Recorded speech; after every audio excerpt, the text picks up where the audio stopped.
Good afternoon, sir. Today's topic for discussion is disorders of sexual development. I will be discussing etiology, evaluation, and medical management.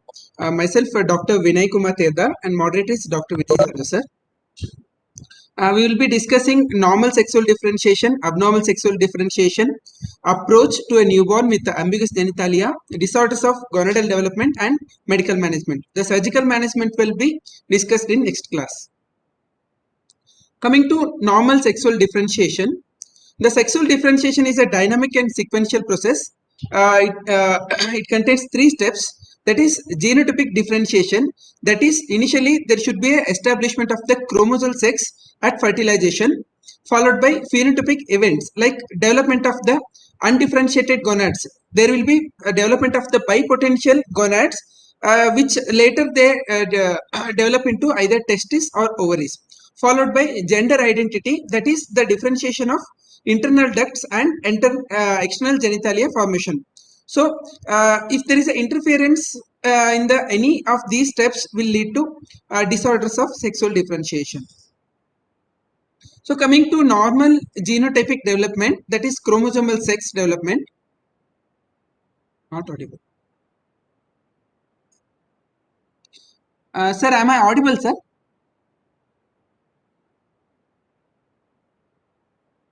Yes, now you are audible. Now you are audible. Yes, ma'am. Okay. Coming to normal genotypic development, that is chromosomal sex development. Historically, it was thought that the sex was determined by X chromosome, and Y chromosome has no genetic information. But until 1950, but in 1950, when they developed karyotyping of the mammalian chromosome, then they found that the Y chromosome is responsible for development of the testis. So in 1950, in Klinefelter's syndrome, the chromosomal pattern was 47XXY. Those patients were males, and that in Turner syndromes, the chromosomal pattern was 45XO. Those patients were females. So the presence of Y chromosome, independent of the number of X chromosomes, will decide the sex of the fetus. So that time they hypothesized that over a Y chromosome there is a particular sequence, that is the testis determining factor, which is responsible for the sex of the fetus. So the genetic information, that is for the maleness, is located on the short arm of the chromosome near centromere.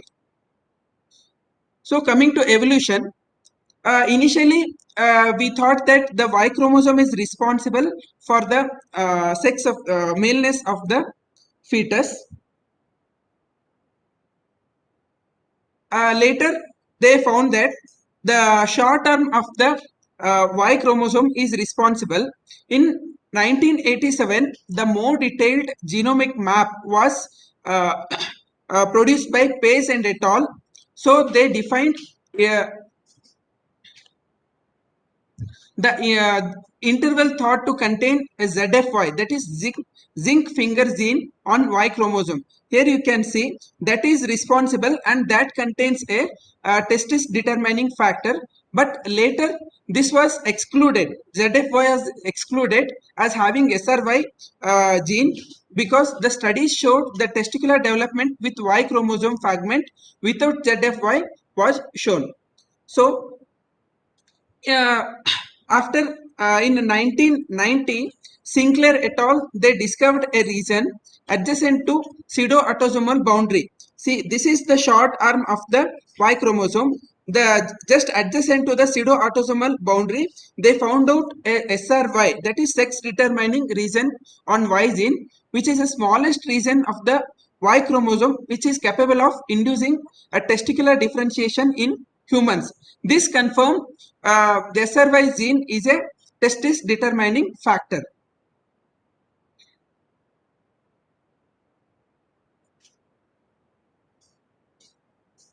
So coming to additional genes which are involved in gonadal determination, that is Wilms tumor 1 gene, which is expressed primarily in kidney, gonads of developing embryo. This WT1 gene helps in upstreaming of SRY, and which is necessary for maintenance of the gonadal tissue.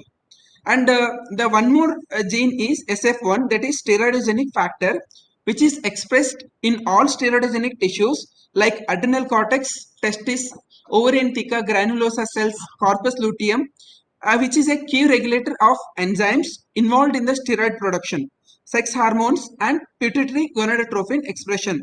This SF1 gene acts synergistically with WT1 gene in the production of MIS, in the expression of MIS.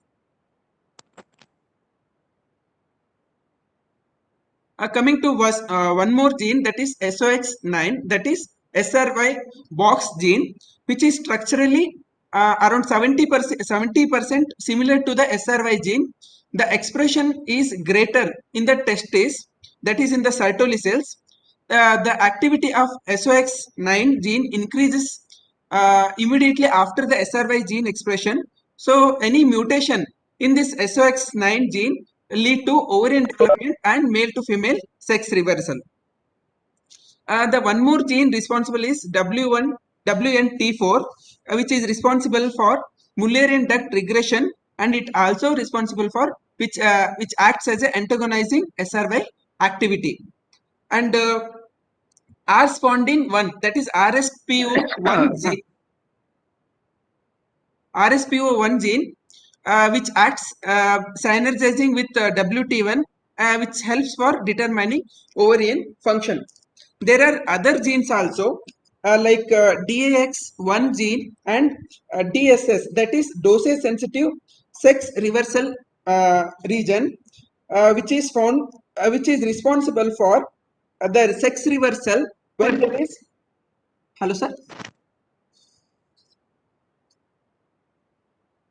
Which is responsible for sex reversal in XY females when there is an expression of double of these factors.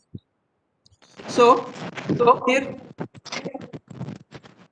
so 1 second.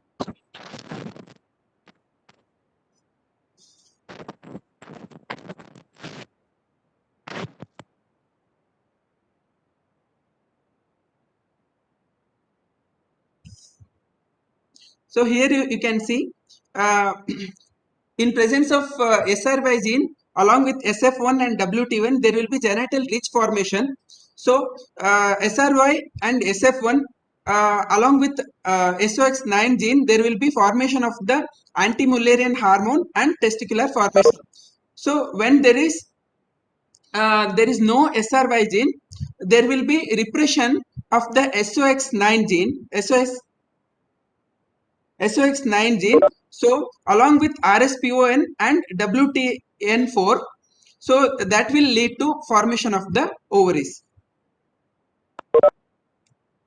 So coming to normal phenotypic development, that is gonadal stage of differentiation. So in the first 6 weeks of embryonic development, the gonadal reach, the germ cells, internal and external genitalia, they are all bipotential. So both 46XX and both 46XY embryos are bipotential. They can become ovary or testis. So the primordial germ cells which are formed at 3rd week of gestation at the posterior wall of the secondary yolk sac. Here you can see in the picture posterior wall of the secondary yolk sac.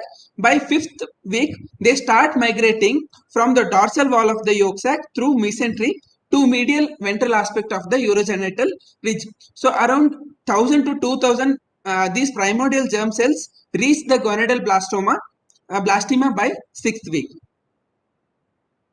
So the transformation, the germ cells to spermatogonia or oogonia is all depends on the SRY gene.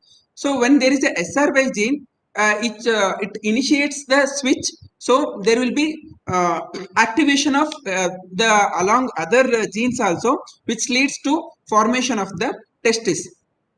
So the testicular cord formation will happen by 6 to 7 weeks. So the testicular cord contains the Sertoli cells. So that will produce the Mullerian inhibiting substance. So when there is an absence of SRY gene, so there will be repression of the SRY gene by RSPO1 and WNT4 genes. So that will lead to ovarian organogenesis. But there is no any particular genes which are responsible for development of the ovary. So some studies which have shown the duplicate copy of X chromosome locus which is responsible for ovarian development, but we don't have any specific genes for the development of the ovary. So the fetal testis which has a endocrine or which is an endocrine organ, but the ovary which is primarily a exocrine action. So the germ cells in the ovary undergo intense mitotic proliferation and they reach maximum of 20 million cells by 20 weeks of gestation. So coming to gonadal function of testis, the fetal testis which produces Mullerian inhibiting substance by Sertoli cells, these Mullerian inhibiting substance they primarily target the these mesenchymal cells by forming a connective tissue around these mesenchymal Mullerian structures. The Leydig cells which are formed around 9th week, they produce the testosterone. They initially work autonomously. They produce testosterone. Later, it is controlled by the placental human chorionic gonadotrophin. Then, in the around third trimester, the testosterone production is controlled by the fetal luteinizing hormone by pituitary gland. So the testosterone which enters the target tissues by passive diffusion. Here you can see in the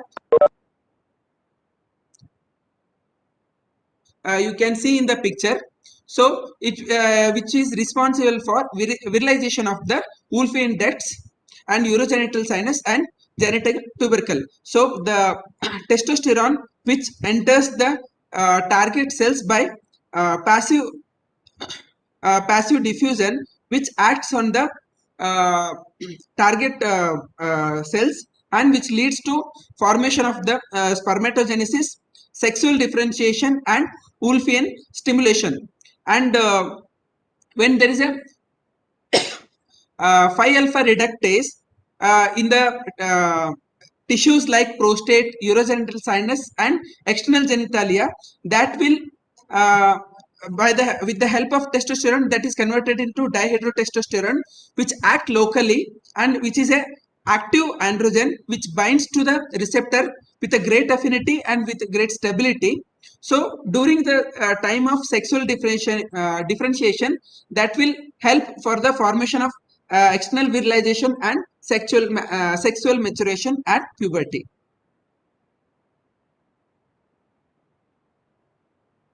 So coming to ovaries, the estrogen synthesis is detectable by 8th week. The rate limiting enzyme is aromatase. It is higher in fetal ovary than in testis. So the estrogen is not required for normal female differentiation of reproductive tract, but they can interfere with male differentiation. They can block effect of Mullerian inhibiting substance on Mullerian ducts. The prenatal estrogen treatment for the mother can affect the male reproductive tract abnormalities. Coming to phenotypic sexual differentiation, before 8th week, both Wolffian and Mullerian ducts will be there. When the male sex differentiation happens, the MIS will be produced by Sertoli cells which act locally, unilaterally, and that will suppress the Mullerian ducts. The Leydig cells which produce the testosterone, which act, which will help in the development of the Wolffian ducts. The Wolffian ducts, they form the epididymis, vas, and seminal vesicle and ejaculatory duct. The female fetus, when there is an absence of the testosterone, these Mullerian ducts develop, this Wolffian duct will regress and there will be formation of the Mullerian ducts that will form the internal reproductive tract of the female. The cephalic ends. Here you can see the cephalic ends will form the fallopian tube, and caudally they fuse to form the uterus and upper two-third of the vagina. Coming to masculinization of the male fetus, it starts by 7th to 8 weeks, which is predominantly formed by conversion of testosterone to dihydrotestosterone peripherally. So the genital tubercle thickens, and it elongates. So the urethral folds fuse from posterior to the anterior. So that will form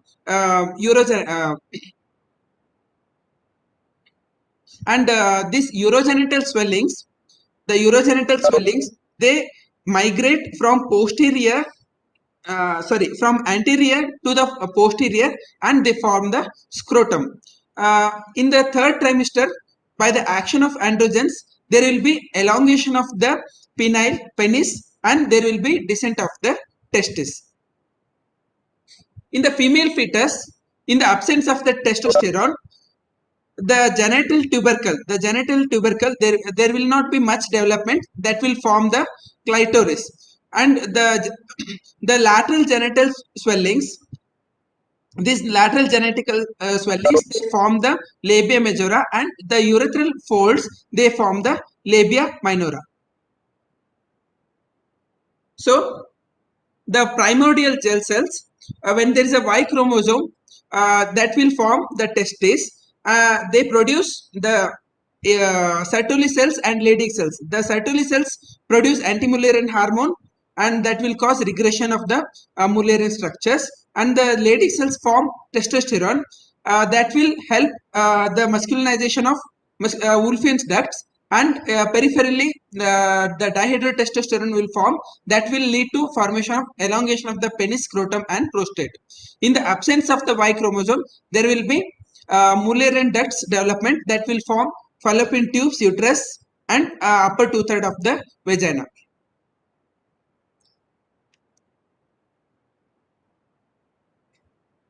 I will show you one animation of the formation of normal genital differentiation.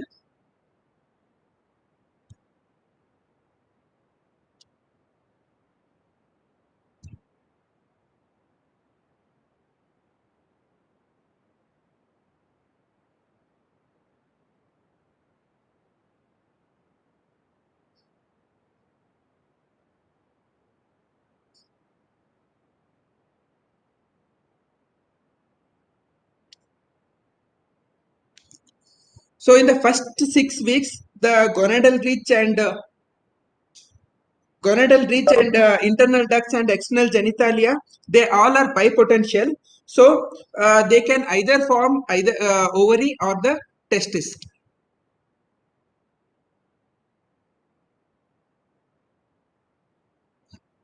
So can you see the video, sir? Oh, Vinay, it's not on display here. No, we can't see. Yes, one second.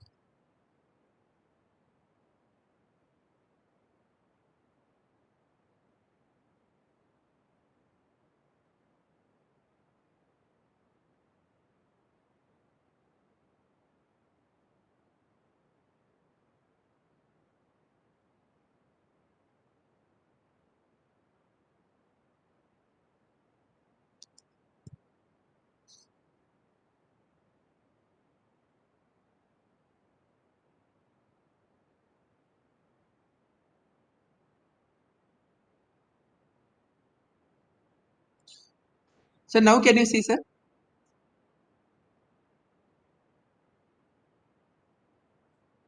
Yeah, we can see. Yes, sir. So in the third week, there will be the primordial germ cells over the posterior wall of a secondary yolk sac. So they start migrating by 6th week, by 5th week, along the mesentery.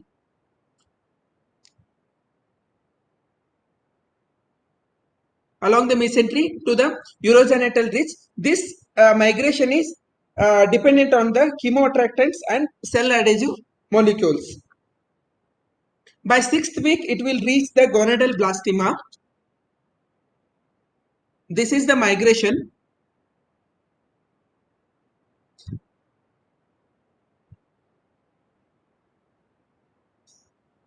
Gradually, they move on the either side.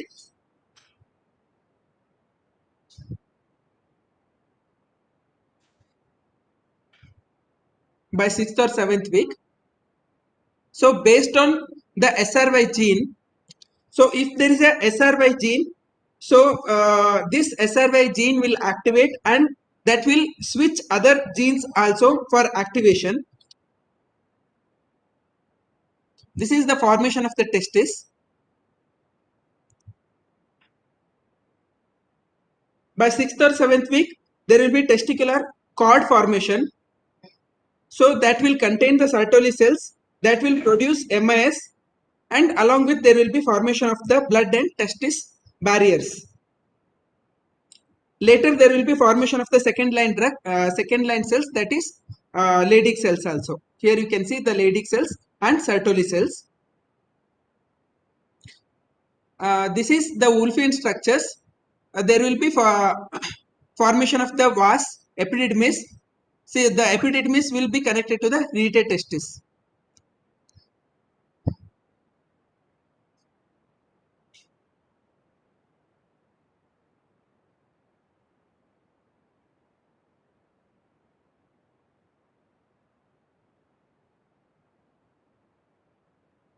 Okay. In the absence of SRY gene, there will be there will be repression of the SOX9. So there will, with the help of RSPO and WNT4, there will be formation of the ovaries. Coming to formation of the male genital system. So when there is a Sertoli cells which produce MIS, there will be Wolffian structures will develop. Gradually the testicular descent will happen along with the formation of the vas, epididymis, seminal vesicle and ejaculatory duct. By 3rd trimester, there will be descent of the testis and elongation of the penis.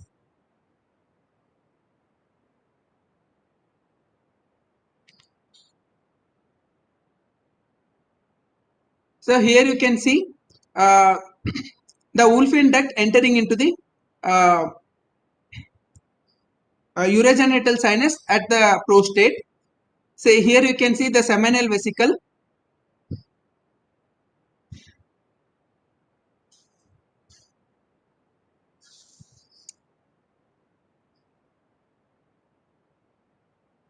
Coming to formation of female reproductive tract, in case of absence of the SRY gene, there will not be any production of testosterone or MIS, Mullerian inhibiting substance. So the cephalic end of Mullerian structures will form fallopian tube, and gradually they fuse and they form the uterus and upper 2/3 of the vagina. The lower 2/3 of the vagina is formed by urogenital sinus.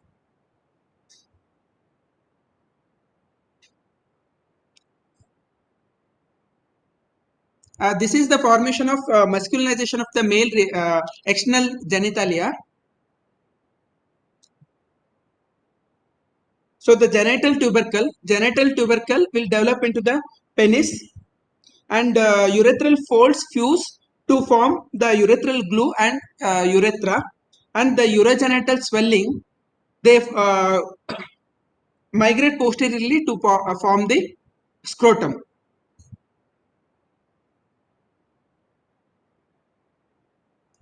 This is the formation of the urethra, the tubularization.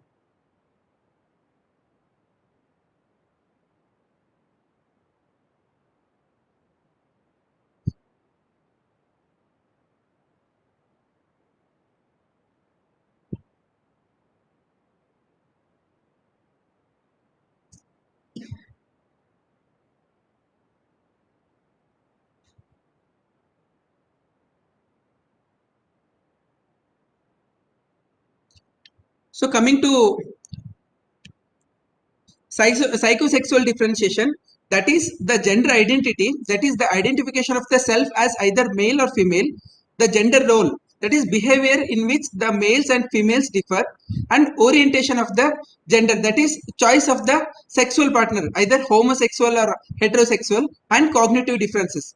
The gender identity is not merely a function of the chromosomal or prenatal endocrine function, it also depends on the postnatal environmental factors and learning. So coming to abnormal sexual differentiation, the current disorders of sexual differentiation classification, it follows the patient's karyotype. It is divided into three main groups, like 46XX DSD, 46XY DSD, and sex chromosomal DSD. In 46XX DSD, we again divide it into androgen excess. The most common is congenital adrenal hyperplasia or gonadal dysfunction, and others like cloacal or Mullerian anomalies. 46XY DSD is again divided into insufficient androgen function, complete or partial androgen insufficiency, gonadal dysfunction like gonadal dysfunctions, and others like persistent Mullerian syndrome. And sex chromosome DSD are divided into Turner syndrome, Klinefelter's, and mosaic pattern. Earlier, the disorders of sexual differentiation were called with other names like intersex, male pseudohermaphroditism, female hermaphroditism. By in 2006, there is a change in consensus. So the disorders of sexual differentiation, previously it was called as intersex. The male pseudohermaphroditism called as 46XY DSD. Female pseudohermaphroditism is now called as 46XX DSD, and XX males are called as 46XX testicular DSD, and true hermaphroditism are called as O testicular DSD. So coming to approach to the newborn with a genital ambiguity.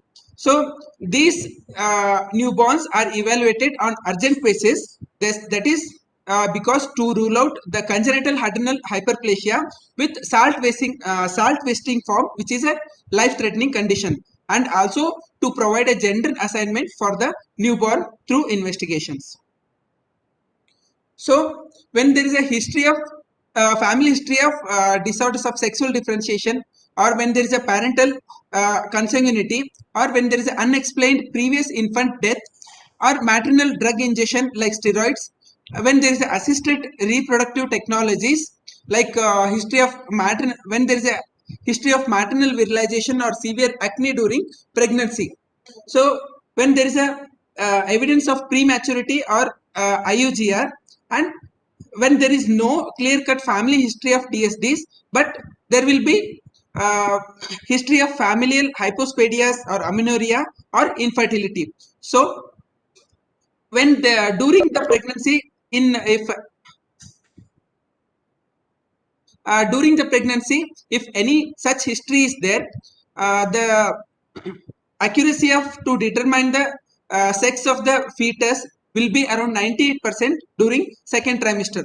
The prenatal diagnosis is by abnormal genitalia, and associated anomalies can be found by second trimester.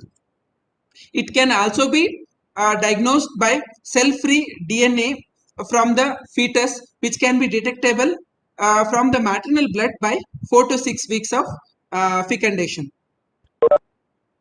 So postnatally, physical examination initially assess for the presence of severe dehydration and electrolyte imbalance, which is associated with salt wasting congenital adrenal hyperplasia, which usually present 1 to 2 weeks after birth, and along with associated other anomalies. So inspect for phallic structure, the length, breadth, and amount of erectile tissue, the number of orifices in the perineum and their topography, the rugation, pigmentation, and fusion of the labioscrotal folds, and also see for position and patency of anus.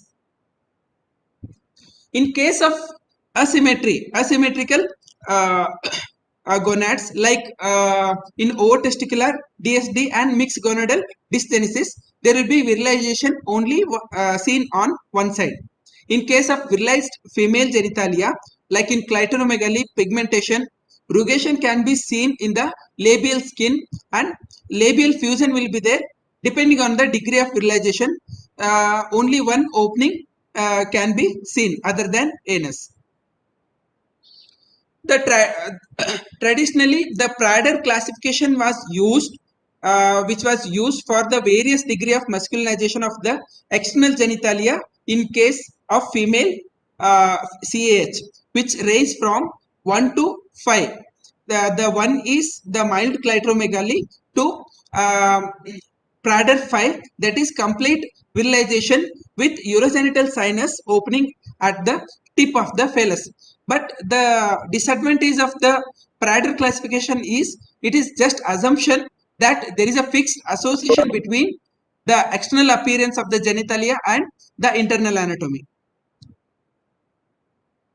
So, on physical examination, if you find the male underutilization like hypospadias, cordy, penoscrotal transposition, when the stretched phallus length is less than 2 to 2.5 centimeter with narrow breadth, which is considered as micropenis. When the anogenital distance, that is regarded as a surrogate of androgen action, which shows the virilization during fetal life. The anogenital distance, which is measured by central of the anus to the base of the scrotum in males and center of the anus to the posterior faucet in females. The normal data is available up to the 2 years of the age. When the ratio, the anogenital distance is significantly lower in case of hypospadias and in infertility cases. There is a one more ratio, that is this anogenital distance and the distance between the anus and the base of the clitoris. If it is more than 0.5, which is associated with severe virilization. So, when you suspect disorders of sexual differentiation, so the diagnostic tests are the most important are karyotype of the uh, uh, baby, then pelvic ultrasonogram to rule out the presence of Mullerian structures, and blood investigations like serum levels of sodium electrolytes like serum sodium potassium 17 hydroxy progesterone and other enzymes. And based on the history and physical examination, other tests are also ordered like androgen, like testosterone, dihydrotestosterone, and cortisol, anti-Mullerian hormones. If the infant is more than 3 to 6 months, when you suspect a defect in androgen production, uh, HCG stimulation test can be done, which reliably estimate the gonadal production of the androgens. So, based on this, genome assess can be done to detect the copy of the number of variation and also for DNA sequencing. So this is about a normal sexual differentiation. The abnormal sexual differentiation will be discussed in next class because of time constraints.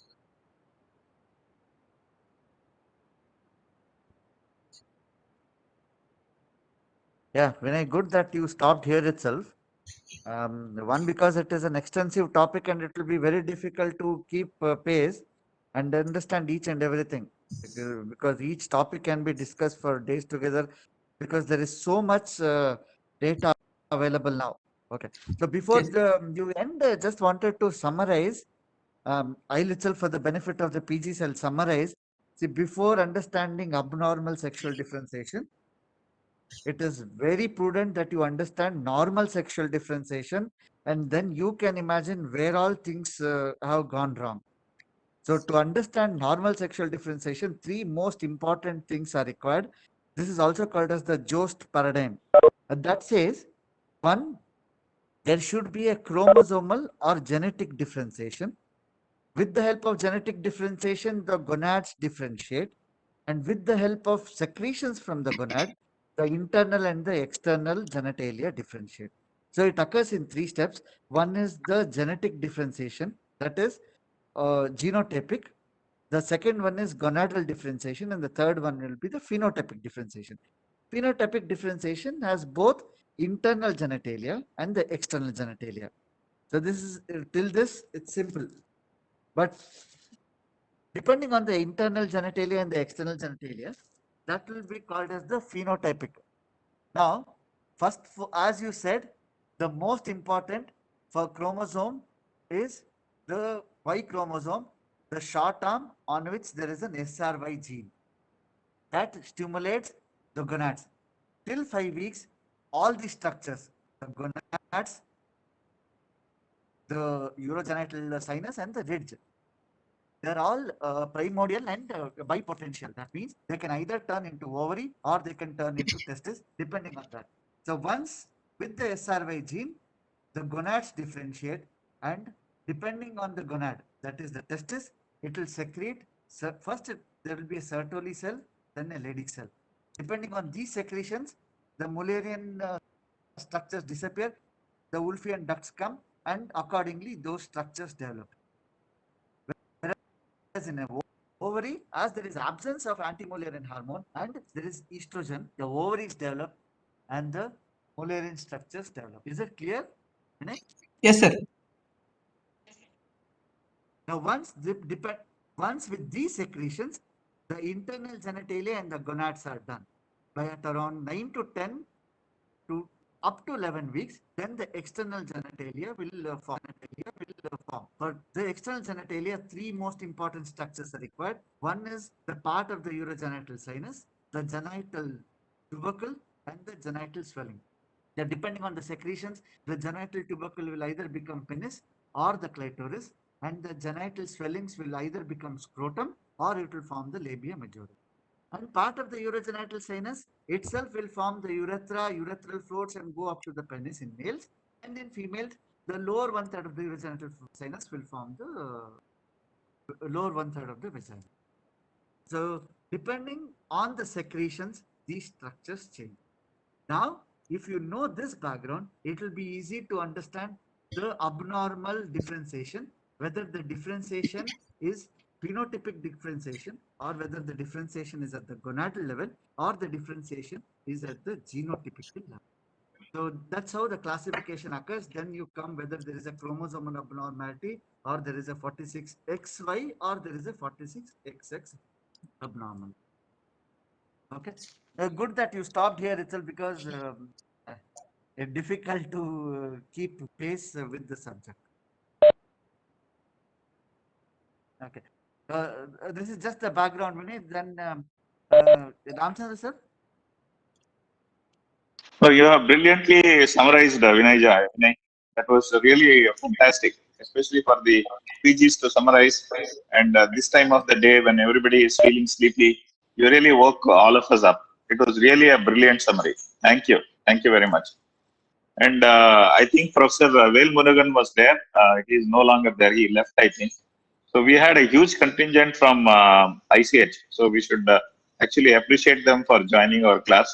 And it would have been very nice if Professor Vel Murugan had continued to be present till the end for his points. Because he is a brilliant teacher. It would have been very nice to listen to him also. Sir, I purposefully took the last description because I thought Yeah. the whole thing. No. That is fine. That is perfectly fine. He left much earlier, Vinay. Okay. He was there throughout the class. Most of the class, he was there. Okay. So it was very nice of him to join the class. True, sir. Sir, So I think there is a huge contingent from ICH, Chennai, today's class. Sir, you want to? We'll thank them a lot for this. Sure, sir. I can't recognize each one particularly, but I think there are quite a few people from ICH Chennai. Sir, is there any queries that they want to ask at this point? From people from ICH Chennai? Yeah, I mean, it is open for discussion. Anybody can join in and discuss. Sure. I can't recognize each person because I don't know any one of them. Only Professor Vel Murugan I knew. That's all. So, the PGs from ICH Chennai, they want to ask something. They want to discuss about normal differentiation. Please go ahead. Ramchandra sir is there, so he'll at least help you understand the disease better. If there are any questions from ICH Chennai, please speak.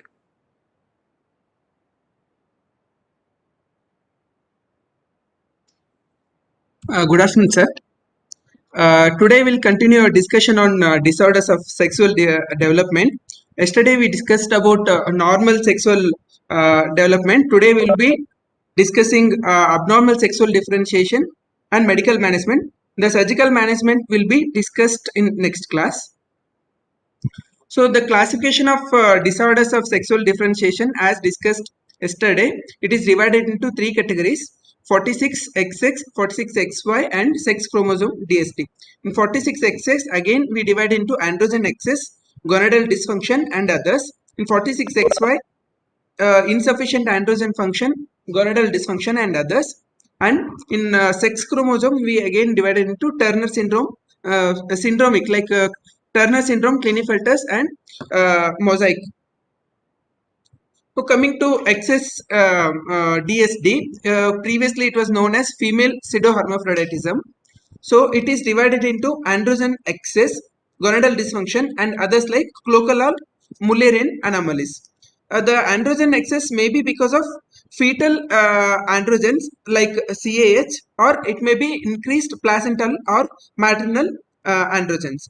Gonadal dysfunction may be because of gonadal dysgenesis, testicular disease or testicular DSD.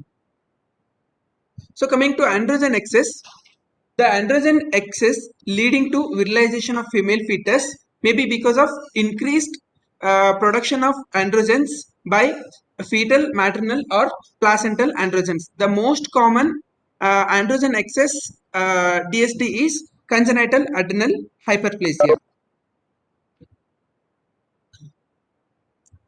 The incidence of CAH is around 1 is to 10,000 to 20,000 per live births. The most common enzymatic defect here is 21 alpha hydroxylase, which comprises about 95%, followed by 11 beta hydroxylase and other 17 alpha hydroxylase deficiency.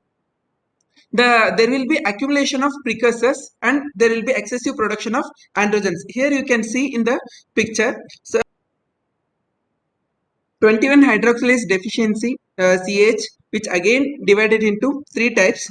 It presents with three clinical forms: salt wasting CH, simple virilizing and non-classical CH. This salt wasting CH is most common, that comprises around 75%, which presents with a life-threatening salt losing crisis. That is, child presents with in neonatal period after 1 to 2 weeks with dehydration and electrolyte imbalance, with severe vomiting and hyponatremic dehydration. This is secondary to mineralocorticoid deficiency. Along with there will be progressive weight loss. In simple virilizing, this is second most common, which is seen in around 25% of the cases. There will be residual enzymatic activity that is enough for the mineralocorticoid production.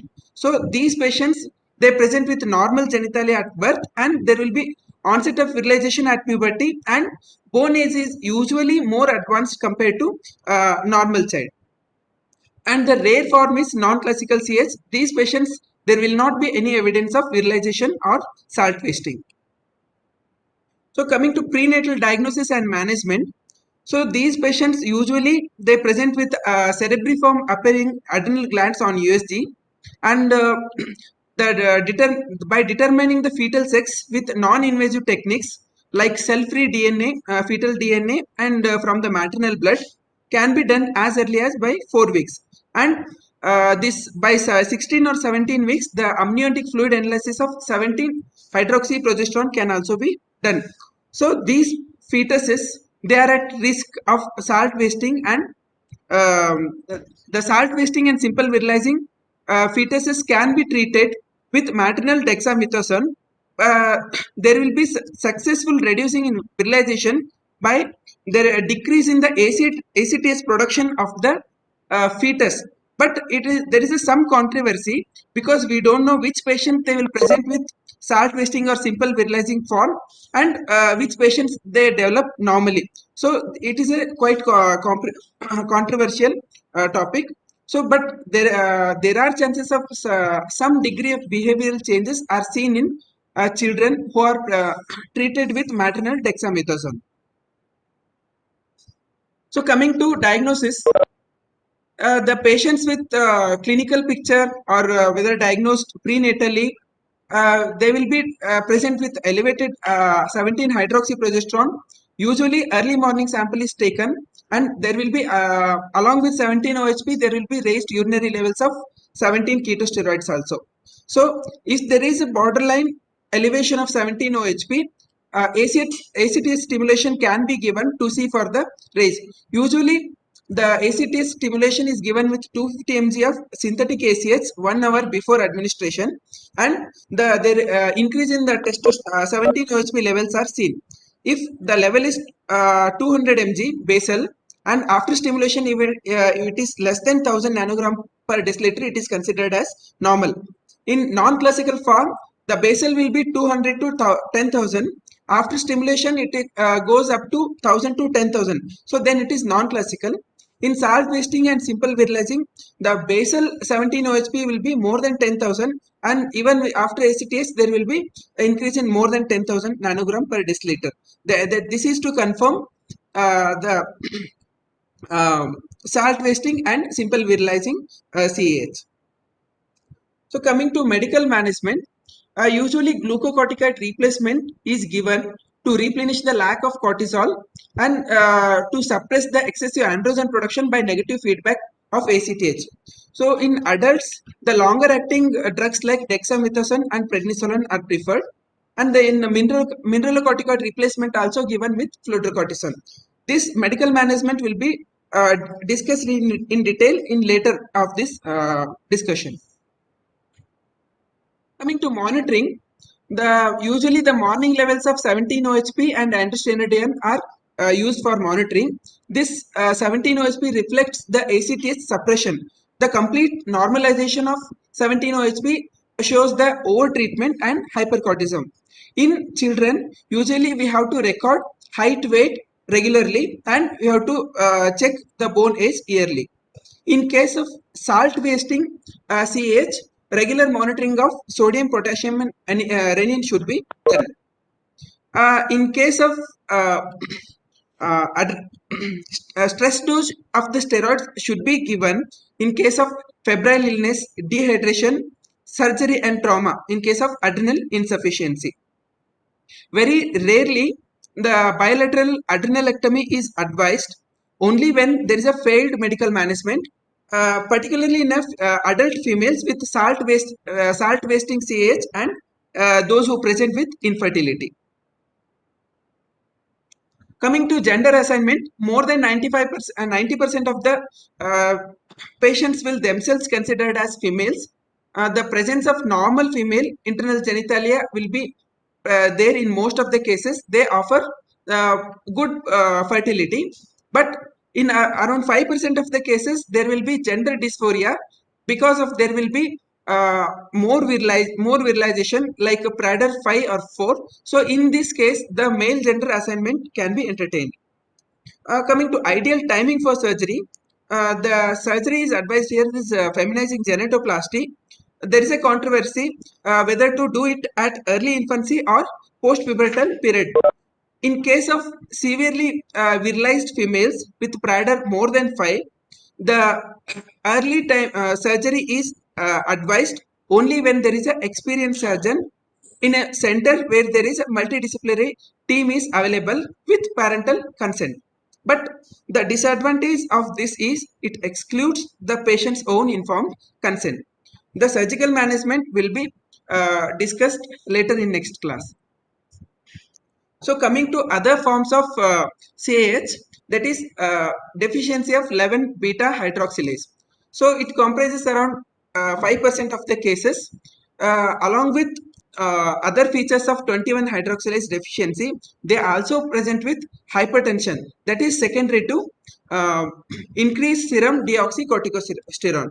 Here in picture you can see there is a deficiency of 11 beta hydroxylase. So there will be accumulation of the precursors like deoxycorticosterone and 11 deoxycortisol. So Most of the cases they present with hypertension, and others may present with normotensive or intermittent hypertension. The clinical features is again same like 21 hydroxylase deficiency. Diagnosis is where there will be increased 11-deoxycorticosterol and 11-deoxycorticosterone and elevated 17 ketosteroids. Very rarely the 3-beta hydroxysteroid, here you can see 3-beta hydroxysteroid deficiency can also cause CAH. Coming to congenital adrenal hyperplasia in male patients, the most commonly it is because of 21 hydroxylase deficiency, but these patients they will not present with any genital ambiguity, but they will be having isosexual precocity. So these patients usually present with infertility because the testicular adrenal rest tumors in the rete testis which block the seminal vesicles, seminal ducts, which leads to infertility. The less commonly 3-beta hydroxysteroid dehydrogenase and 17-alpha hydroxylase deficiency causes undervirilization. This 17-alpha hydroxylase deficiency with precursor retention. Here you can see the 17-alpha hydroxylase deficiency with its precursors of the mineralocorticoids. There will be increased ACTH activity and mineralocorticoid activity. So there will be excess salt and water retention. Along with there will be hypertension and hypokalemia. So in the male patients also they can present with adrenal crisis. They should be anticipated along with the mineralocorticoid and glucocorticoids. That will be discussed later. The surgical treatment in these patients will be reconstruction of the penis. Coming to non-classical lipoid CAH, it is a rare, very rare autosomal recessive disorder of both adrenal and gonadal steroidogenesis. So this is because of mutation in STAR gene, that is steroidogenic acute regulatory protein gene. But recent studies have shown there are defect in the cholesterol transport. So the defect in conversion of cholesterol to steroids, so which leads to decrease deficiency of all the three, that is glucocorticoid, mineralocorticoid and sex steroids. So in case of XY patients, that is male patients, there will be complete sex reversal along with severe adrenal crisis are seen in early life, and there will be significantly enlarged adrenal glands because of the accumulation of cholesterol in a adrenal glands. So in these cases the less severe manifestations are seen with undervirilization and late onset adrenal crisis. The management again it is same like CAH and hormonal therapy.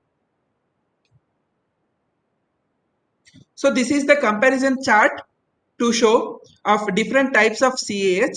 The most common is 21 hydroxylase deficiency followed by 11 beta hydroxylase deficiency.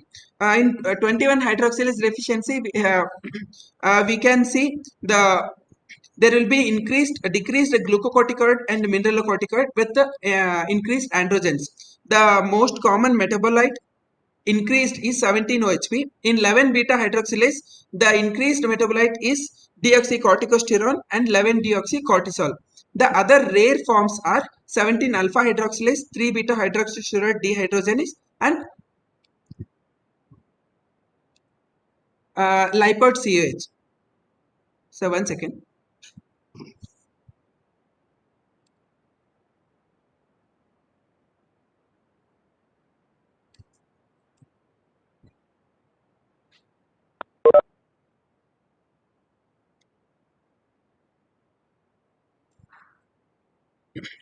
Coming to female DSD, secondary to androgen excess, because of placental and maternal increase in androgens. The most common maternal cause of virilization is the exogenous androgenic drugs. And in case of placental aromatase deficiency and maternal androgen secreting tumors, these cases they usually present with maternal virilization during pregnancy, and there will be acne, voice changes, and clitomegaly also. So there will be high maternal testosterone with low estradiol level. So these cases after birth there will be a withdrawal of the androgenic stimulus and there will be significant reduction of the clitoral size. So in such cases usually conservative approach is advised. Coming to disorders of gonadal development, this is excess DSD. So the gonadal dysfunction secondary to over-testicular DSD. It is a rare condition where they present with both ovarian tissue and testicular tissue. The ovarian tissue showing follicles and testicular showing tubules in the same individual. The most common karyotype is seen is around 60% of the cases they will be female karyotype, that is 46XS. Around 15% of the cases they present with 46XY. In remaining around 25% of the cases there will be mosaicism containing Y chromosome in most of the cases. So the gonadal combination is seen in the one side there may be ovotestis and other side ovary, both side ovotestis, or one side ovary and one side testis, and rarely there may be one side ovotestis and other side testis. So these virtually all have urogenital sinus and uterus in most of the cases, and ovary will be normal in most of the cases and testis will be dysgenetic. So these cases they usually present with genital ambiguity, but they are masculinized because of testis. There will be marked asymmetry of the external genitalia and they may be associated with inguinal hernia. 75% of the cases, those who raised as males, they will be having hypospadias and chordae, and those who raised as females, in 2/3 of the cases they will be having clitomegaly. So the gender assignment is again, it is individualized based on the external genitalia and hormonal profile of that patient. So the surgical treatment is usually to remove the discordant gonad and hormonal therapy. This is the picture which is showing the intro picture which is showing ovotestis. The testicle testis part usually situated at the two poles and the ovarian part will be situated at the center. This is the histology part which is showing primordial follicles and immature seminiferous tubules. The timing of surgery is again discussed as discussed in CH patients.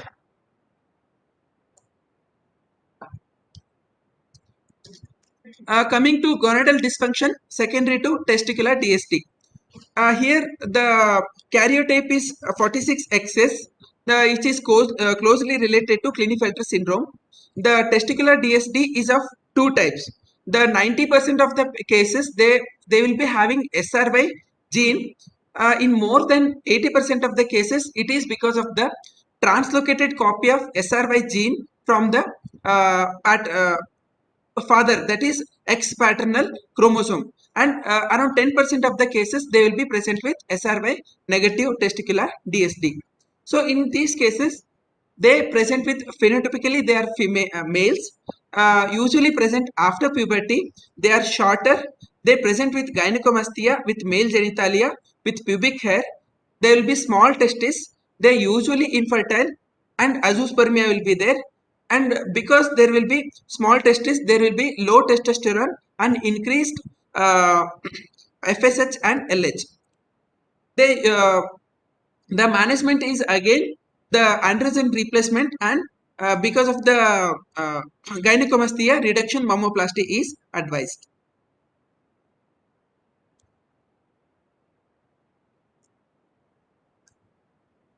Coming to gonadal dysfunction secondary to gonadal dysgenesis, here the karyotype is again 46XS. They usually present with female external genitalia with normal Mullerian structures with absent Wolffian duct structures. But unlike Turner syndrome, they will be having normal height. So it is a transferred by autosomal recessive trait. the bilateral streak gonads will be seen with sexual infantilism, then there will be elevated gonadotrophins. The management is by hormone replacement with estrogen and progesterone. As there is no Y chromosome material, gonadectomy is advised. Gonadectomy is not required. Coming to XYDSD, previously it was known as male pseudohermaphroditism. It is a more these disorders are more diverse and heterogeneous, which encompasses a wider range of diagnosis, and genital ambiguity is not necessarily seen in these cases. So this 46XY-DSD again divided into secondary to insufficient androgen function, gonadal dysfunction, and others like persistent Mullerian dysfunction or congenital hypogonadotrophic hypogonadism. This insufficient gonadal function is again divided into abnormal androgen synthesis because of 5-alpha reductase or 17-beta hydroxysteroid dehydrogenase, or it may be because of abnormal androgen action secondary to partial or complete androgen insufficiency. Coming to disorders of androgen action, that is partial androgen insensitivity syndrome. It is an X-linked disorder. There will be mutation in androgen receptors. Usually the patients will be having a male that is 46XY karyotype. The classical phenotype will be male. They will be having small phallus as shown in the picture. They will be having penoscrotal hypospadias with cryptorchidism and rudimentary Wolffian duct structures. They usually present with gynecomastia and infertility. This partial androgen insensitivity is because of either reduced number with normal functioning receptors or normal function with reduced binding affinity. So the diagnosis of partial androgen insufficiency is very difficult. Usually in neonates, they will be having 46XY karyotype with ambiguous genitalia with absent Mullerian structures, and they will be having normal this androgen with gonadotrophins with normal testosterone to dihydrotestosterone ratio. But the significant history will be there will be family history of X-linked inheritance along with ambiguous genitalia in case of partial insensitivity. So in these cases, allow virilization of the external genitalia, which will serve as a guide for the gender assignment in the future. So the management is depending on the degree of genital ambiguity. In case those who assigned as males, which is majority of the cases, the reduction mammoplasty is advised because there is a increased history of increased risk of malignancy. Treat cryptorchidism, and phallic size remains even with testosterone stimulation. In cases of partial insensitivity, those who assigned as females at puberty, gonadectomy is advised and surgical reconstruction and hormonal replacement is advised. Coming to complete androgen insensitivity syndrome, karyotypically these patients are 46XY. There will be mutation in androgen receptors. So the mutation is X-linked. Most of the these females are carriers and males are manifest with the disease. Earlier it was called as complete androgen insensitivity, but recently we have started calling it as severe androgen insensitivity. So these patients, they present with absent Mullerian structures. In neonatal, most of the cases they present in infancy or primary adult period. So they will be present with in infancy or childhood. They phenotypically they will be female, and along with there will be palpable testis in the labia or inguinal canal, and most of the times they are diagnosed during a hernia repair. In case of when there is an adolescent, they will present with primary amenorrhea and blind and short vagina. They will be, but the androgen profile will be usually like a male type, and there will be significant elevation of the testosterone after stimulation, but no identifiable Mullerian structures are seen. So in case of complete androgen insufficiency, the gender assignment is most of the times they are raised as females, but around 60% of the cases there will be Mullerian structures are seen because of the paracrine action of the testosterone. The risk of malignancy is seen in around 1 to 2% of the cases. The gonads are usually immature, they are not dysgenetic. So most of the cases the this gonadectomy is not advised until the puberty. So because the testosterone is converted into estrogen or estrogen that will help for secondary sexual characters. So this gonadectomy is not advised. So it also helps to avoid the long-term hormonal replacement. Post-puberdally, those who choose to retain the gonads, yearly surveillance is done. In case of uh, those who plan for choose for gonadectomy, post-pubertal gonadectomy is usually advised, followed by hormonal therapy. In case of patients with short and blind ending vagina, simple dilatations or complex reconstructive procedures are done for vaginoplasty. Coming to disorders of androgen synthesis. So the androgen and insufficient androgen function may be because of androgen synthesis abnormality or androgen function. So the androgen synthesis abnormality may be because of, here you can see the 5 alpha reductase deficiency, 17 beta hydroxysteroid deficiency, or 3 beta hydroxysteroid deficiency, or it may be because of Leydig cell agenesis or hypoplasia. So coming to 5 alpha reductase deficiency, so this is because of the disruption of the final pathways of androgen synthesis. Here this enzyme, it converts the testosterone to dihydrotestosterone, which is required for which acts on the external genitalia. So this 5 alpha reductase, usually there are two isoenzymes. The type 1 is located in a 5th chromosome and type 2 on the chromosome number 2. This type 1 has low levels on prostate and external genitalia, and this type 2 has high levels in prostate and external genitalia. So the most commonly affected is isoenzyme is type 2. So the deficiency causes the variable genital ambiguity. There may be a complete female phenotype, or there may be isolated micropenis they may present with, along with hypospadias and short blind vagina. So at the puberty, we can see the partial masculinization and male body habitus and increased phallic size. This is because of there may be increased isoenzyme type 1 uh, isoenzyme, or there may be decreased low affinity for the receptors to bind for the testosterone. So the diagnosis is there will be abnormally high testosterone to dihydrate testosterone. It will be usually more than 20:1 after HCG stimulation. So along with normal gonadotrophins and testosterone levels.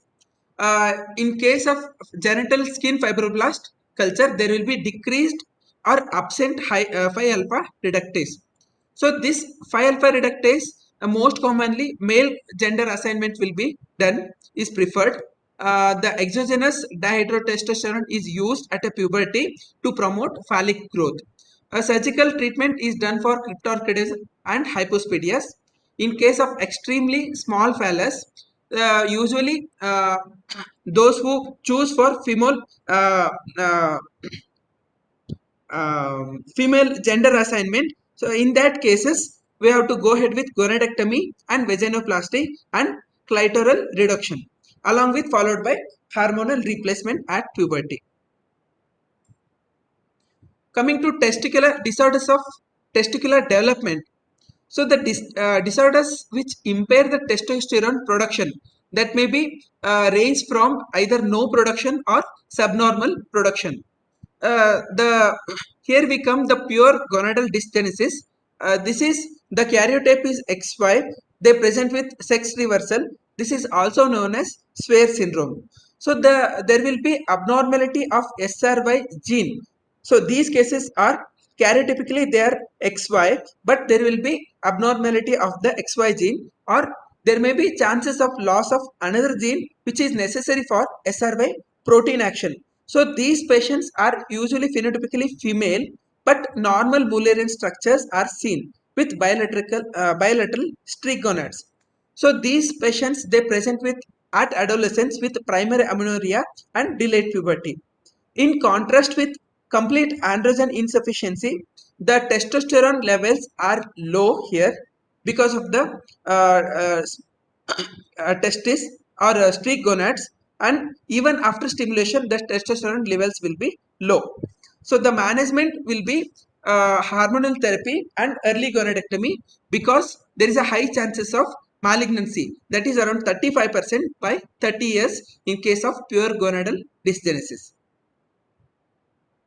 Coming to other XY DSDs like persistent Mullerian duct syndrome, this is also known as hernia uteri inguinalis. There will be mutation in anti-Mullerian hormone gene or its receptor. Usually it is autosomal recessive trait.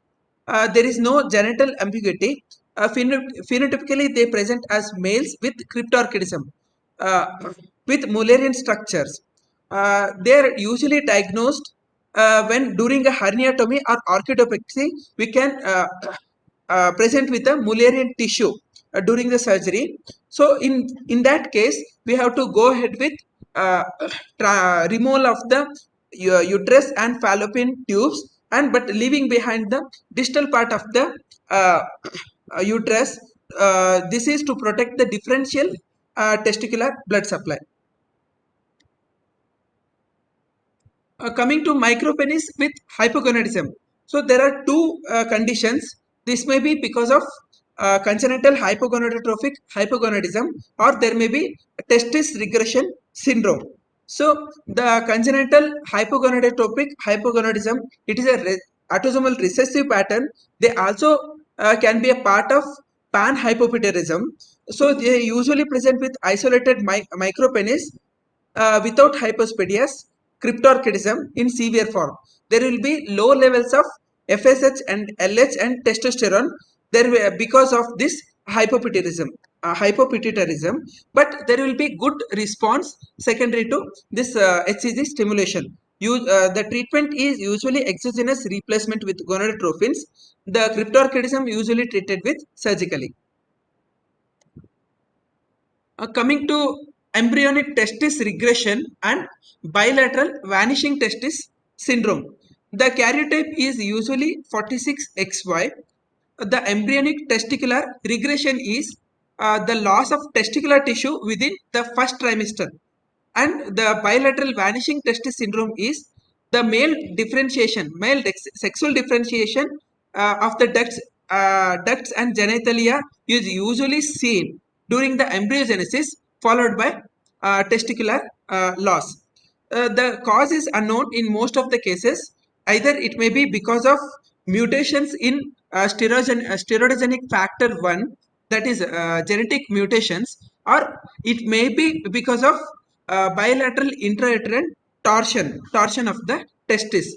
So these patients they present either completely as female, phenotypically female, or phenotypically male with isolated micropenis with absent or streak gonads. So they usually have low testosterone and elevated FSH and LH levels. But the testosterone levels do not respond to exogenous stimulation of HCG. Usually orchidectomy is advised, but it's a controversial but favored by most of the surgeons. The testosterone replacement is given during puberty, which is so 1 second.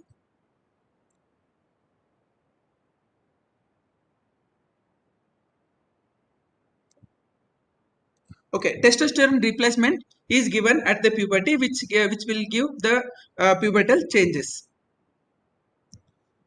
So coming to sex chromosomal DSD, so that may be because of Turner's Klinefelter syndrome or mosaic disorders like mixed gonadal dysgenesis or ovotesticular disorders. So coming to MGD, that is mixed gonadal dysgenesis, usually the mosaic pattern will be seen, that is 45X or 45XY. So in neonatal period, the mixed gonadal dysgenesis is the most common DSD seen after CAH. So in 90% of the cases, they are detected prenatally. Phenotypically they are male with but when they are present later, they present with short stature and infertility. Here you can see in the picture, they usually present with asymmetrical external genitalia. There will be well differentiated testis, usually on one side. Most oftenly it is seen on the intra-abdominally, and streak gonad on the other side, with persistent Mullerian structures on that side with inadequate masculinization. So the genital ambiguity is usually seen along with urogenital sinus and labioscrotal fusion. Most of the times inguinal hernias are also seen. See here you can see this is an intro picture of with a streak gonad and fallopian tubes. One side you can see the normal testis and other side streak gonad with Mullerian structures. So the management of MGD is like the streak gonads should be removed because there is a high risk of gonadoblastoma, that is malignancy. If the patients they are raised as females, that is most of the times, that is 2/3 of the times, the testicles should be removed. If we decide to raise these cases as males, then orchidopexy is considered. Surveillance, the tumor risk related to the degree of masculinization. When there is a more masculinization, there will be lower chances of malignancy. So there is, in cases of MGD, there is also more chances of Wilms tumor. In fewer studies, they have shown around 50% of the mixed gonadal dysgenesis, they have shown Wilms tumor. That is because of mutations in WT1 gene. So these cases should be under surveillance yearly. The long-term potential for fertility is very low in these cases. Coming to Klinefelter syndrome, the karyotype is usually 46XXY. More phenotypically, these are males. There should be at least one Y chromosome and at least two X chromosomes. These cases are usually taller, present with gynecomastia and impaired normal secondary sexual characters.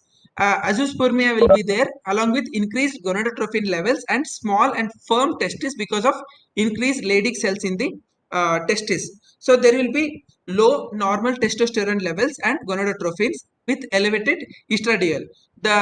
Because of the elevated estradiol and low testosterone, they present with gynecomastia.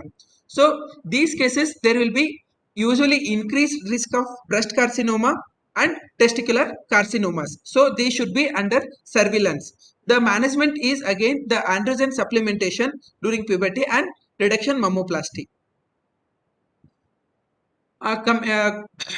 Coming to DST, second to Turner syndrome.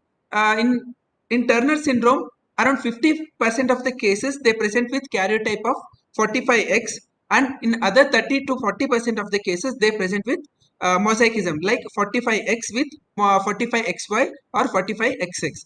So they can be diagnosed prenatally, where in a first trimester there will be increased nuchal translucency along with lymphedema or major cardiac conditions like coarctation of aorta, renal agenesis, and they can also be diagnosed by fetal karyotyping.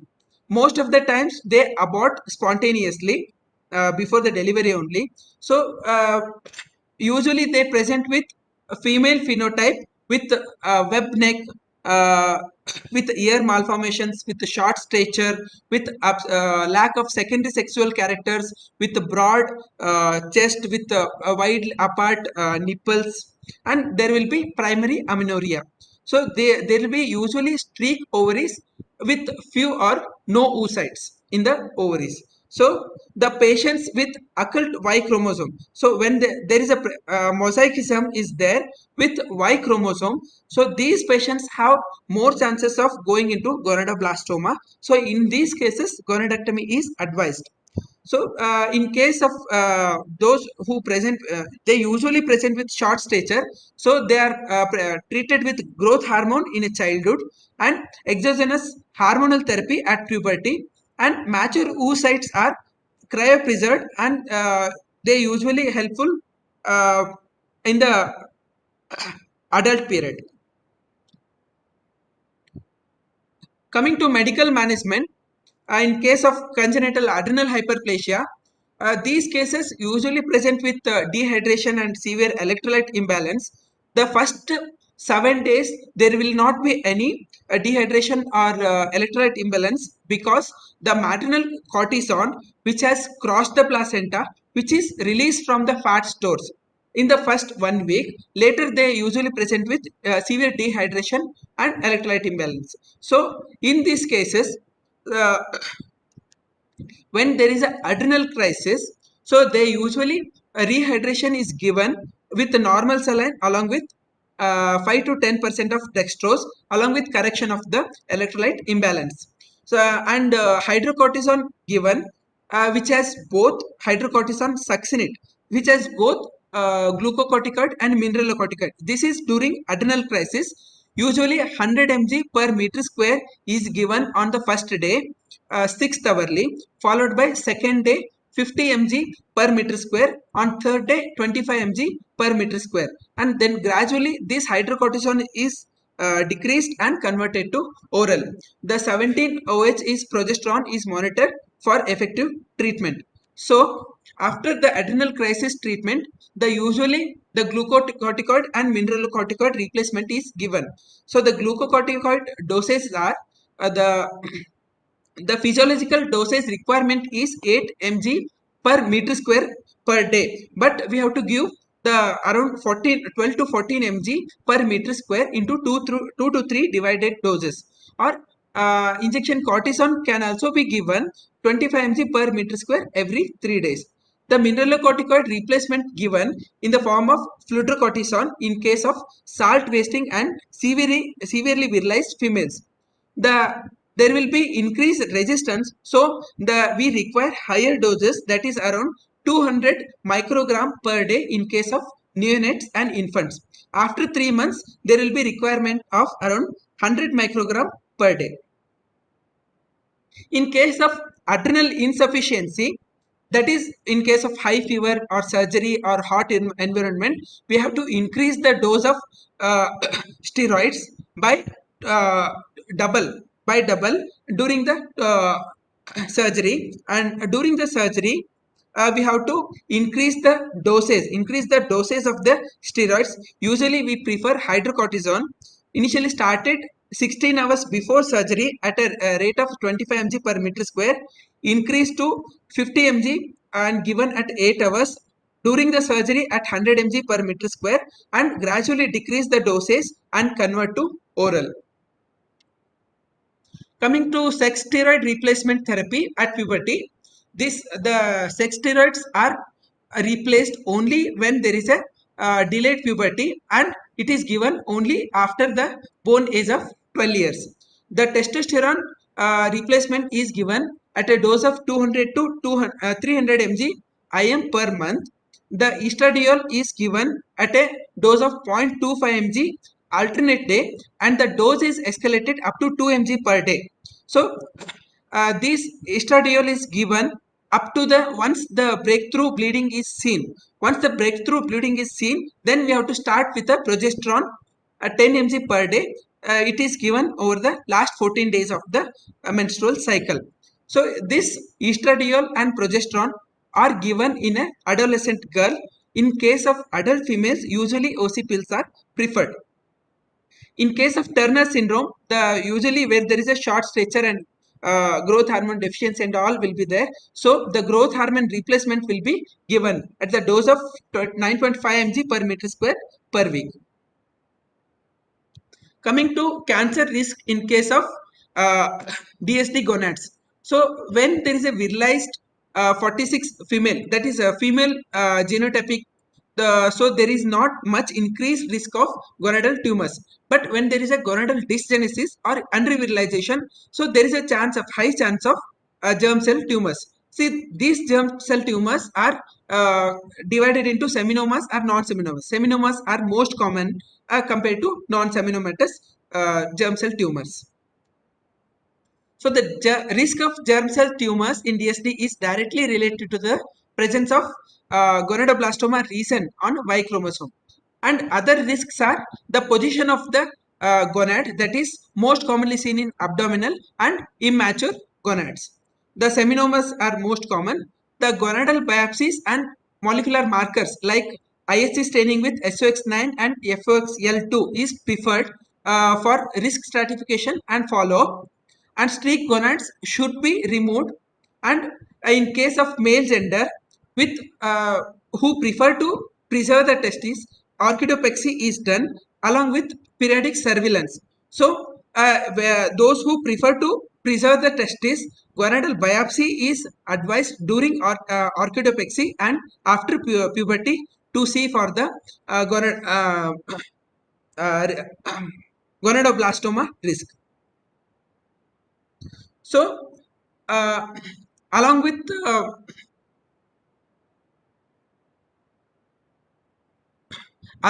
endocrinologists and surgeons, we also need a multidisciplinary team, that is geneticists or genetic counselors, that is for the etiological diagnosis and pathophysiological mechanism and counseling of the parents. The endocrinologists and surgeons and urologists are the main aspect of the treatment in DSD. Gynecologists are required for the follow-up in a teenage girls and issues related to the sexuality and fertility in adolescent and adult females. The psychiatrist requirement is required in a lifelong for both patients and family members. Thank you, sir. These are my references. Yeah, Vinay, you have covered, but as it was a very extensive topic, even each disease could be taken up for one subject seminar. Anyway, Ramchandra sir, do you have any comments? Or do you want to add anything, sir? Sir, No, I meeting think we will. should. Hello, sir. Yeah, Sir, tell me, meeting will Vinay. end in 2 minutes. Shall we end and rejoin, sir, Yeah, sure. for the discussion? Hold on. Ramchandra sir was saying something. Hold on. Yes. Sir, No, I wanted to invite Professor Velmurugan for his comments. Maybe we can ask him to comment after we rejoin. Sir, Professor Velmurugan. Sir, Hello. Professor Velmurugan, please, your comments. Yeah, good afternoon. Any questions? Thanks for the invitation. It's a peculiar choice of time, 2:30, postprandial.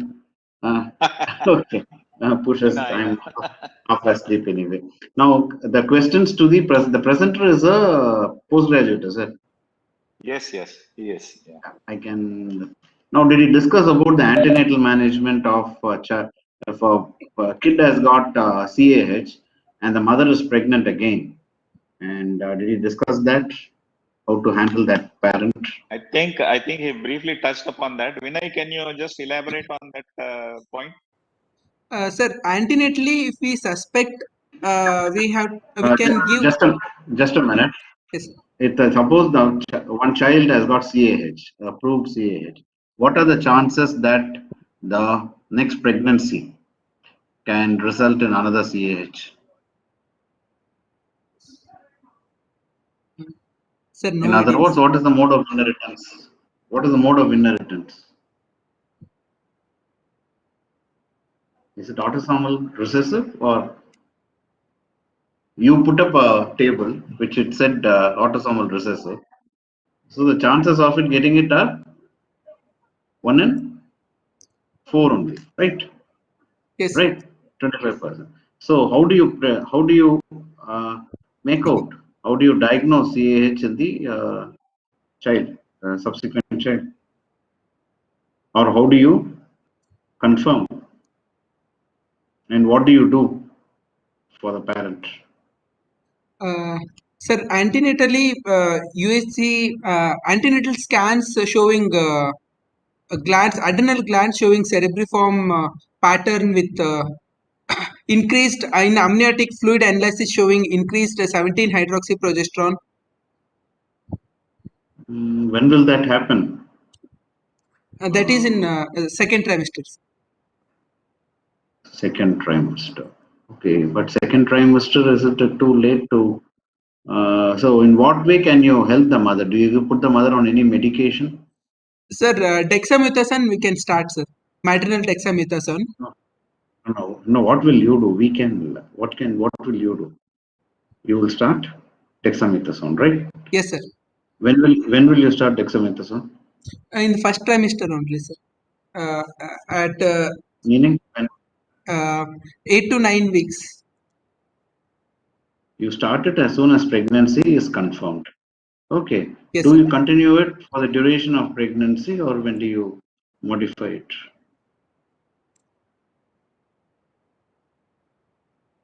Sir, we have to Okay, continue throughout the pregnancies.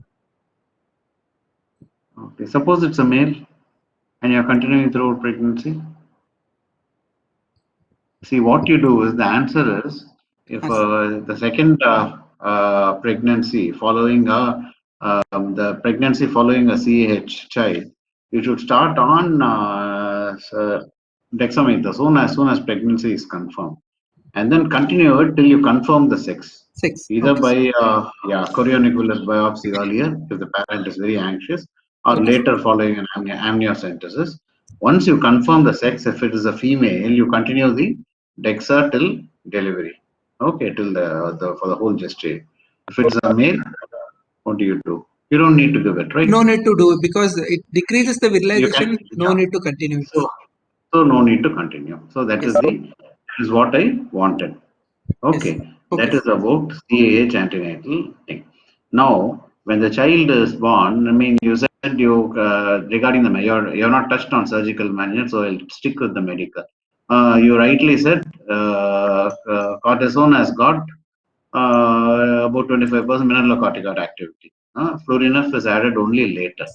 Yes. Okay. Now and then you also mentioned that you increase the prior to surgeries. You didn't stress on the point that you will have to during surgeries. So any child, any lady who undergoes surgery with CAH or I think you should actually give cortisone before, hydrocortisone before the surgery, or when it has had high fever or stress in any form. So all that you have to have about. This is about CAH. Now Yes. the rest of CAH, I think from what I saw, what I remember from your slides, it was okay. Now coming to complete androgen insensitivity. You discussed that, right? Yes, sir. Complete androgen insensitivity. What is the clinical presentation? What is the most common clinical presentation of a complete androgen insensitivity? TFS, testicular feminization syndrome. It is an XY, right? Phenotypically, karyotype is XY. So, how is the Karyotypically, genotypically, child will be male, sir, 46XY, but phenotypically, child will be female, normal female child. But usually they present with phenotypically female with palpable testis in the labia or in the No, no. inguinal canal. I asked you what is the most common presentation of a TFS patient? Primary amenorrhea, Is it sir. hernia? Primary amenorrhea is the most common presentation. Most often it doesn't come to us; it goes to the gyneco. Gynecologist. Okay, so Yes. it is only hernias with a gonad, with or without a palpable gonad is the second most common presentation of it. Now, to develop this further, because you put a slide, otherwise I wouldn't. I was sleeping. I just saw a thing. Now, how will the phenotype of a Swyer syndrome be?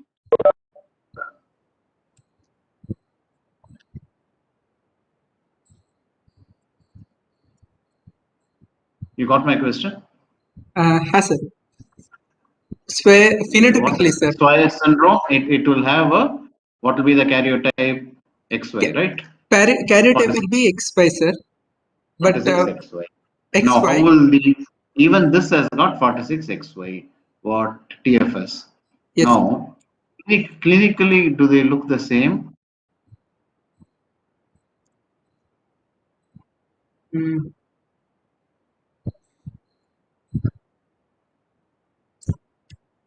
Do you know? How no, shall no, I? no ideas. See, Clinical. in TFS, what happens? You have a normal gonad which secretes near normal testosterone levels. Okay. Okay, this production of testosterone does not have a channel. It doesn't have the receptors. Don't sense these testosterone. So all the excess circulating testosterone are converted to estrogens. Estrogen. Okay, that is the body homeostasis. It converts them to estrogen, and that is why most TFS males or females, whatever you call them, are they look like beautiful females. They are CAS. excellent. They are tall. Yes. Yeah, not CAH, TFS patients. Yes. TFS patients, they are taller. Their growth is above the 80th, 90th percentile, and Yes. then they are beautiful females. Their breast development is good. All that is because of the increased circulating estrogens Estrogen. from the. Estrogen. Yeah. Now, what did you say about your slide? Mentioned something about Swyer syndrome. How will the gonads be in Swyer? They are streak gonads. Preconates. Okay. Okay, so you don't have enough. You said in that there is no testosterone response following stimulation. So Yes. it is low. So because of that, it doesn't have endogenous estrogens, something which is converted. So they do not, they are neither here nor there in Swyer syndrome. They're neither tall, nor do they look like, phenotypically, they look like females, but they are small. They do not have breast development or secondary female sexual characters. Okay? Okay, sir. Correct me if I'm wrong. This is what I remember because you put that slide. And anybody else can correct me. And this is the difference between a TFS and a Swires. Okay. In a TFS, I'll give you another. Am I monopolizing the debate? No, sir. No. Please go Continue. ahead, sir. We are enjoying your discussion. Yeah. Yeah, enjoying or putting up with me? I don't know. Okay. Now, with TFS, okay. I don't know who. You have. I will give you a clinical situation. You have opened a 7-8-year-old child with a hernia and you find testis there, a well-developed testis. Okay. Your ultrasound, even before has shown testis, it doesn't show any internal Mullerian structures on ultrasound. Okay. Now, what do you do? As a 7-year-old female child with hernia with absent Mullerian structures. Or let us say there are gonads on hernia with absent Mullerian structures and gonads in the groin in both cases. Testis. Testis, yeah. We know it is testis. So it could be mixed gonadal hysteresis. No. He's telling you, professor is telling you, Vinay, that it is testicular feminization syndrome. The second typical presentation of which is a hernia with the testis. It is actually a testis. So what do you do in that clinical situation? See, making out a testis is pretty easy on ultrasound. Okay. Okay. It has got a typical appearance. Can you tell me the ultrasound appearance of a testis? What is it most commonly confused with? An inguinal node, right? Okay. Yeah. Can they be distinguished by ultrasound? It can. Okay. To cut the chase, see, testis. What is there in the center of the testis? The rete testis. What is the rete testis? A leash of vessels there. Yes. Okay. So these are vessels appear hyperechoic. So it has got a hyperechoic center. That is how you make out a testis. Whereas a node has got a sinus. It's got a hypoechoic center. Those days they used to say it's very difficult. Ultrasound cannot be used. All this they used to say, but it's very easy to make out a testis on an ultrasound. Okay. So let us assume that I'm telling you I'm the chief. I told you, come on, It's got a testis there. Now what do? You open, you find a testis on a hernia. What do you do? Okay, you've been surprised. If you are surprised, I will come to the next question. My PG will say, how will I know that there is no malaria? If you open the testis, you open the hernial sac, and you have found a testis, a well-developed testis there with all other paraphernalia, what do? You're supposed to put in a scope through the hole into the abdomen and look for Mullerian structure. Simple, right? Yes. Huh? In most teaching institutions, this is the teaching. If you find, look at that. Go in and no need to close and do an ultrasound later. Come back and all. You are supposed to. If you are surprised opening a 7-year-old female hernia in a daycare, that happens in a big teaching institution. A PG opens, he doesn't know what to do. You are supposed to put in a. If you find a test, put in a laparoscope. If you don't have a laparoscope, put a cystoscope there, and then see whether there is hernia or thing. In a TFS, you will not have anything inside. So what do you do?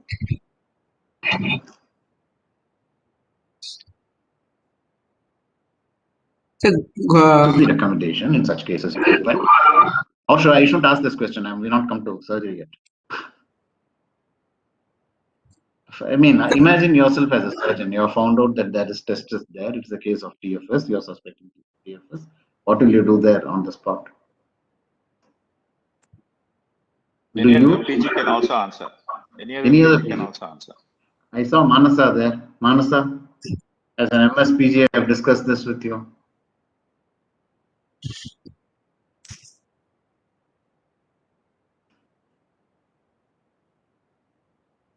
See, the question is, what do you do with the testis?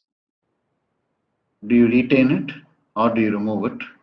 Sir, we'll do the orchidopexy and then we'll counsel the parents and then work up for DSD. Orchidopexy, where will you fix it? We'll just fix it at the inguinal region. Inguinal region. Inguinal is a long space, no internal ring, external ring, pubic tubercle, labia. You can bring it down to the labia. What will you do? No, it's a very practical issue, no? Where will you fix it? Why don't you throw it away? Why don't you throw it away? Obviously, it is inappropriate to the whatever the sex of hearing to the to the child. Why don't you throw it away? The gonad. Why do you retain it? Any PG can answer this. Sir, they're required for the normal circulating estrogen, sir, because the testosterone will get converted to estrogen. Aromatization. So, in other words, this testis paradoxically is the only source of endogenous estrogens. You remove it, the child does not have estrogens, it will be a ugly female. It will never have breast development. It will never develop secondary sexual characters unless you are going to give HRT, cyclical hormone replacement therapy, after find out when is puberty, look at all that, and then you give it. And that's it's very, very easily said than done. Hormone replacement therapy given it in a pulsed manner to replicate. You cannot replicate puberty. So you have something there, don't remove it. Those days, in earlier days, there were people were removing these testes, but it is something which is very wrong. These testes, as to the question of where it should be fixed internal to the internal ring with the non-absorbable suture like proline, because when do you remove the testes? You allow the testes to remain there on both sides. Both sides, you go fix it into the internal ring, just deep to the internal ring with a proline stitch. The reason being, when breast development is completed, which is expected to be around 16 years of age, 15, 16, 17 years of age, it is only after that you go in, do a laparoscopy and remove both testes. Okay. Keeping a testis in the inguinal region external to the internal ring is putting it under tremendous pressure from strong muscles of the growing child, a growing lady, and it puts it prone to pressure damage. See what happens where do you bang your groin on? Against tables, against walls, against doors. Okay, you're not supposed to keep it there. You're supposed to keep it internal to the internal ring, and then remove it by laparoscopy on both sides after the word is after complete breast development. After that, the child doesn't require your thing. Generally, all these endogenous thing, it can take oral hormonal replacement. Okay, I think I made myself clear. Any doubts on this? No. Okay. No. I think then what else did we discuss? TFS, SWIRES, and then you mentioned about biopsies and I think MGD during at the time of orchiopexy and later at puberty. How big do you think the testes will be? That you can. How do you do a testicular biopsy with it?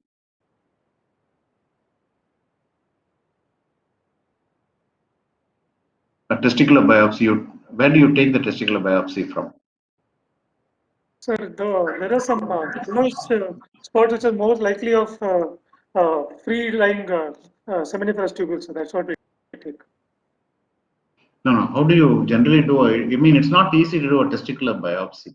You're supposed to bihalve it and take a sliver right down the center, which is very dangerous to get the tunica albuginea together with multiple interrupted chromic catgut bites.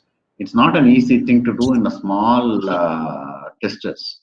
Okay, Yes. so in many places, they should find out other ways. Better to bring it down and allow for gonadoblastom to develop, keep it in an observable point, and then look at it. Of course, if you have a big testis, then you can do it, but not in a small testis. That is another big topic.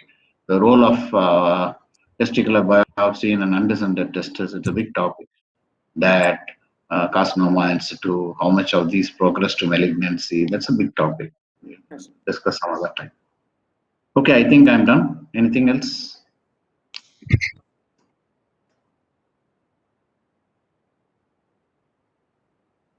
Thank you, sir. Thank you very much. Yeah, thank you. Ramchandra Vinay, sir, Vinay Jadhav, anything sir, you want to add? Ramchandra, do you want to add anything, sir? No, from my side, I don't have anything to add. Okay, just the final thing, sir. Some of our PGs were asking about the classification, confusion regarding the classification. So I'll just briefly touch on how they have classified DSTs. This is for the sake of the PGs. See, as we learned yesterday, that we need to have 3 steps. One is the chromosome, 2 is a bipotential gonad which differentiates either into a male or a female depending on the chromosomal stimulation. And once the testis or ovary is produced, it will produce hormones which results in internal and external genitalia according to the sex. So there will be 3 steps. One at the chromosomal, second is at the gonadal differentiation, and third is internal and external genitalia development. So wherever there is a pathology, this is how they are classified. So if the pathology is at the chromosomal level, or if the pathology is at the gonadal level, then they differentiated. Then the big topic is disorder of gonadal differentiations. So this disorders of gonadal differentiations include Sievers, Klinefelters, Turners, and then mixed gonadal dysgenesis and pure gonadal dysgenesis. Because the pathology is very high. The pathology is at 3 weeks, 4 weeks of gestation. So this is one classification. The second classification is once after the gonad, which is bipotential, has differentiated into male or female, depending on further abnormalities, once the gonad is already testis or the gonad is ovary, if the gonad is testis and later on there is abnormal pathology, then you label it as 46XX DST or 46X5 DST. And in those, you have CAH on either side, and then in male, you have testicular partial androgen, complete androgen sensitivity, 5-alpha reductase, depending on the further pathologies at the terminal levels. This is a very brief and broad classification. And the fourth classification is that will be the over testicular DST. That is which was previously called as the true hermaphroditism. This is a very rough sketch for you to understand, depending on where the pathology is and how they have classified. And regarding each subset of, regarding each specific disease, then you just have to read it thoroughly to get a broader understanding. Ramcharan sir, this is Yeah, what yeah. I wanted to speak, I sir. agree with you. Thank you. Yeah. Can I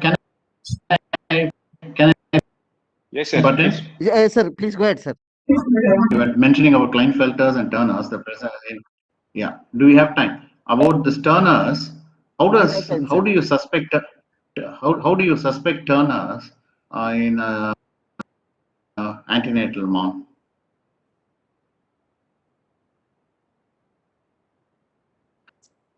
Turners in a fetus in an antenatal ultrasound.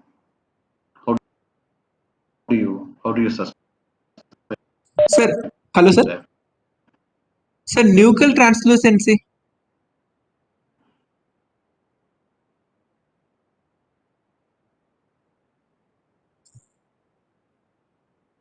Hello, sir.